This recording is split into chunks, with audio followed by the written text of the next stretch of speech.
Praise the Lord, जय मसीह की। तो आज का डिवोशन ये है कि आपके सामने एक सवाल है। वो सवाल ये है कि क्या पहले आता है, परमेश्वर को जानना और परमेश्वर को समझना? क्या ये पहले है, या परमेश्वर को पुकारना और उसकी आराधना करना, क्या ये पहले आता है? क्योंकि जब हम भजन संहिता 145 देखते हैं कि यहोवा महान, 45 का तीसरा वचन, यहोवा महान और अति स्तुति के योग्य है और उसकी बढ़ाई अगम है। यहाँ पर देखते हैं कि उनकी आराधना हो रही है, यहोवा की आराधना हो रही है।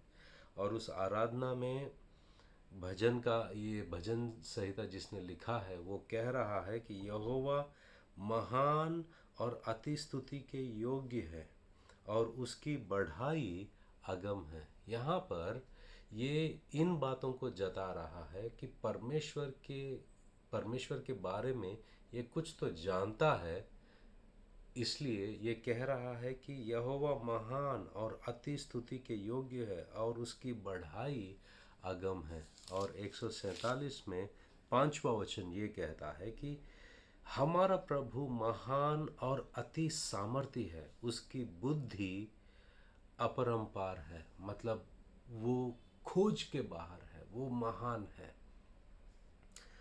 Great is our Lord and abundant in power, his understanding is beyond measure. तो जब हम ऐसे वचनों को पढ़ते हैं और ये जो भजन संहिता जिसने लिखा है परमेश्वर के बारे में कहता है, तो मेरे जहन में एक सवाल आता है कि ये जो पुकार रहा है परमेश्वर की जानकारी या परमेश्वर कौन है, वो जानते हुए उसे पुकार रहा है, वो जानते हुए उसकी आराधना कर रहा है। तो जब इस सवाल का जवाब, क्या परमेश्वर का ज्ञान और समझ पहले आता है या उसको पुकारना या उसकी आराधना करना ये पहले आता है, इसका जवाब हमें रोमा की पत्री 10वां अध्याय में पौलुस देते हैं। रोमा की पत्री 10वां अध्याय, और पौलुस कहते हैं वहाँ पर कि 10वां अध्याय 13 वचन में, क्योंकि जो कोई प्रभु का नाम लेगा वह उद्धार पाएगा। जो कोई प्रभु का नाम लेगा वो उद्धार पाएगा। जो कोई परमेश्वर को पुकारेगा, उसका नाम लेगा, वो उद्धार पाएगा। वचन 14, फिर जिस पर उन्होंने विश्वास नहीं किया वे उसका नाम कैसे लेंगे? जो कोई नाम, परमेश्वर का नाम लेगा, परमेश्वर का नाम पुकारेगा प्रार्थना में, वो उद्धार पाएगा। मगर यहाँ पर एक बात है कि जिस पर उन्होंने विश्वास नहीं किया वे उसका नाम कैसे लें? मतलब जो लोग उस पर विश्वास नहीं करते हैं उसका नाम कैसे लेंगे?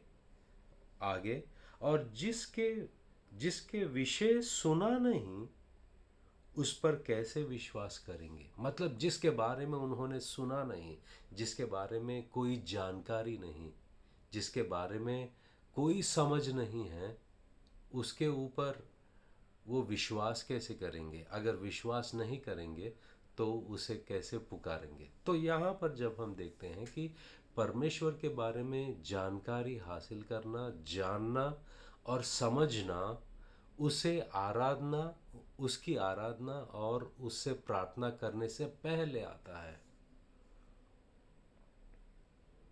तो ऐसा नहीं कि आपको अगर उतनी जानकारी नहीं तो आप प्रार्थना नहीं कर सकते। नहीं, मैं ये नहीं कह रहा हूँ। मैं ये कह रहा हूँ कि जब हम परमेश्वर को जानते हैं, जब हम परमेश्वर के बारे में ज्ञान हासिल करते हैं और समझते हैं परमेश्वर को, वो हमारे विश्वास पे असर पड़ता है, हमारा विश्वास बढ़ता है। तभी हम उससे उसकी आराधना करना हो या उससे प्रार्थना विनती करना हो, ये विश्वास के साथ कर सकते हैं।